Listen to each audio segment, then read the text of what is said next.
Débriefing du Grand Prix de Grande-Bretagne, seconde partie. Alors évidemment, la polémique enfle après cette incroyable épidémie de crevaison. Ce qui est très inquiétant, Ziv, c'est crevaison à haute vitesse, les pneus qui explosent. Alors on a parlé de délamination lors des premiers Grands Prix, parce qu'on a déjà vu ce genre de phénomène à Bahreïn et à Barcelone, je crois. Et puis là, franchement, à ce point-là, c'est carrément dangereux. Hein. Et on a entendu quelques pilotes s'en plaindre amèrement. Alors, est-ce que la polémique, est-ce que c'est Pirelli qui n'est pas à la hauteur? Qu'est-ce qui se passe? Moi, j'ai un peu de mal à Pierre, bon, comprendre. c'est vrai que cette fois-ci, tout le monde a été surpris et qu'il y a eu un peu trop d'incidents, mais heureusement qu'il y a pas mal de dégagements à Silverstone et donc il y avait peu de danger. Moi, je trouve qu'on incrimine beaucoup trop Pirelli ces derniers temps parce que quelque part, ils ont conçu les pneus qu'on leur avait demandé de concevoir. On leur enlève tous les tests d'intersaison. Ils en ont fait avec Mercedes. Bon, ça, c'est la grosse polémique. Oui, on en Mais dans parlait. le fond, ils n'ont pas le droit de tester. Et alors, on leur demande de faire le spectacle en nous concevant des pneus qui s'usent vite. Eh ben, on peut pas trop les incriminer sur ce coup-là. Moi, je suis pas trop d'accord dans la mesure où c'est vrai qu'on leur a demandé de faire un pneu tendre pour favoriser le spectacle. Ils l'ont fait l'an dernier. Hein. Ça se passait très bien l'an dernier. Donc voilà. Cette année-ci, ils ont poussé le bouchon très loin. Alors il y a ce phénomène de délamination. On leur a pas demandé ça. Ce problème, les pneus qui explosent comme à Silverstone à haute vitesse. Attendez. Ça, c'est de la responsabilité technique de Pirelli, me semble-t-il. Alors, ils se plaignent parce que oui, il y avait le Kevlar ou l'acier, on doit refaire des épaules de pneus, des structures de pneus. Attendez, ça c'est leur business, franchement. Et alors, ils pleurnichent parce qu'on ne fait pas assez d'essais. Hein, Paul Embury à Monaco il nous dit vraiment c'est trop injuste, on n'a pas le droit de tester, alors qu'ils viennent de faire 1000 km avec Mercedes à Barcelone, qu'on apprend qu'ils ont fait 1000 km avec Ferrari un mois avant en catimini, et qu'on apprend encore plus tard que ça s'est également produit en 2012 avec Ferrari. Non mais attendez, pincez-moi, je rêve. Oui, mais d'un autre côté, c'est vrai qu'ils avaient des pneus, des nouveaux pneus, une nouvelle génération de pneus qui étaient prêts. Et la FIA a dit, hé là, stop, on ne change pas en milieu de saison, sauf s'il y a des problèmes de sécurité. Ah ben voilà, maintenant c'est le moment. Il y a un problème de sécurité, il va falloir quand même les ressortir, ces pneus. Alors Pirelli, ils font ce qu'on leur demande. On leur a demandé des nouveaux pneus. On leur a pas demandé de faire des pneus qui explosent en ligne droite, donc... Il y a des risques avec la course automobile, il y a toujours des risques. Et Enfin, on l'a vu en 86 à Adélaïde. Hein. Oui, mais enfin, ça, c'est un cas exceptionnel. Ça peut arriver dans des circonstances extrêmes. Là, c'est systématique, c'est 3 voitures différentes, c'est 4 crevaisons à haute vitesse, même 4 voitures différentes. Enfin, c'est inacceptable, comme disait Lewis Hamilton, et comme disait Hamilton aussi. Est-ce qu'il faut que quelqu'un se fasse mal pour qu'on réagisse? Alors, il sous-entend que la FIA ne fait rien. Moi, je pense que la FIA, son rôle est quand même particulièrement équivoque dans tout ça, parce que réglementer les essais, ils sont quand même censés être au courant. Quand on apprend que Ferrari fait 2 fois 1000 km et même plus que 1000 km, non seulement avec son pilote d'essai, mais avec Felipe Massa l'an dernier, est-ce que c'est qu'une voiture de 2011, de 2010? Comment contrôler? Est-ce qu'elle est remise au goût du jour? Qui utilise les informations de télémesure, etc. Tout ça est quand même très nébuleux. Qui vérifie? Est-ce que la FIA est là? Donc voilà, je trouve que et Pirelli et la FIA ne sont pas clairs. La preuve, le verdict du tribunal est quand même, excusez-moi, mais Ridicule, il faut le ridicule. dire. Voilà.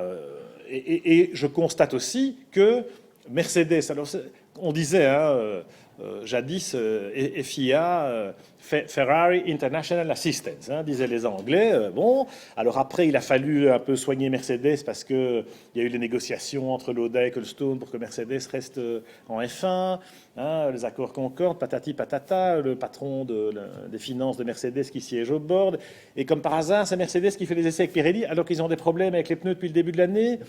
Et on veut me faire croire que tout le monde découvre ça après coup. J'ai un peu de mal. Oui, mais moi aussi, et la victoire de Rosberg est une belle victoire, mais moi j'ai encore toujours ces essais, ce test gate en travers de la gorge, parce que 3 jours avec les pilotes titulaires, on fait 1000 km, on amasse des datas alors on avait des problèmes absolument d'usure de pneus, et tout d'un coup on gagne Grand Prix de Monaco, on gagne à Silverstone haut la main.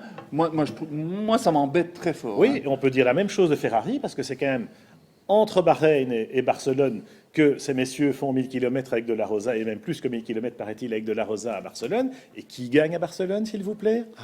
Alonso avec la Ferrari. Ça alors. Et là, je suis Christian Horner qui dit à la FIA dites-nous sous quelles conditions, nous aussi, on a le droit de tester. Parce que nous, on aimerait bien aussi faire 1000 km, et sous quelles conditions. Et la FIA, apparemment, n'a aucune réponse. Là, il y a un silence radio de la FIA, c'est quand même assez cocasse. Horner le fait exprès, de poser les questions, mais mettre le doigt là où ça fait mal. C'est la bonne question. C'est-à-dire, on peut tester avec quoi, quand, comment, quelle voiture, quel pilote. Tout ça est nébuleux. Et ça ne va pas. Ça ne va pas parce que le championnat 2013 va peut-être se jouer, enfin, bien entendu, les pneus vont être décisifs dans l'issue du championnat, vraisemblablement. Jusque-là, c'était les voitures qui géraient ou qui permettaient le mieux possible de gérer cette dégradation des pneus. On constate par exemple que Lotus et Force India, c'est les deux teams qui ont opposé un droit de veto à l'introduction des nouveaux pneus, les nouvelles structures de pneus qu'on a essayé au Canada. Là, pas de chance, il pleuvait vendredi matin, et encore à Silverstone, pas de chance, il pleuvait. Je pense que la réunion de crise qui a lieu à Paris cette semaine va sans doute aborder le sujet et, espérons-le, le résoudre, ou en tout cas parer au plus pressé, dirais-je, parce qu'il y va de la crédibilité de la F1, de Pirelli, et de la FIA. Mais il en va de l'équité sportive, il en va de la sécurité. Donc maintenant, cette réunion va donner des résultats. Et c'est pas du tout OK pour moi qu'on dise, voilà, vous, chez Red Bull, vous dominez, vous avez Adrian Newey, donc vous n'avez pas le droit de tester. On va donner un avantage et à Ferrari et à Mercedes pour... ça fait un peu DTM. Non, je suis pas du tout d'accord. Oui. Et je trouve que la FIA doit vraiment montrer... un peu plus d'équité à l'avenir. Le problème, c'est qu'ils ne contrôlent pas leurs troupes, visiblement. Alors, on sait qu'on a une longue enquête dans le F1i Magazine qui vous explique un peu le dessous des cartes, précisément, et les enjeux politiques, et le fait que Ross Brawn, même si Mercedes a gagné, parce que quelque part, les victoires de Mercedes, elles sont un peu ternies par cette affaire. Et Pirelli, qui a toujours pas signé pour 2014, alors qu'ils ont signé avec tout le monde, sauf avec la FIA. La FIA qui a d'ailleurs signé avec personne, parce que les accords Concorde, ils n'existent pas non plus entre la FIA et la FOM.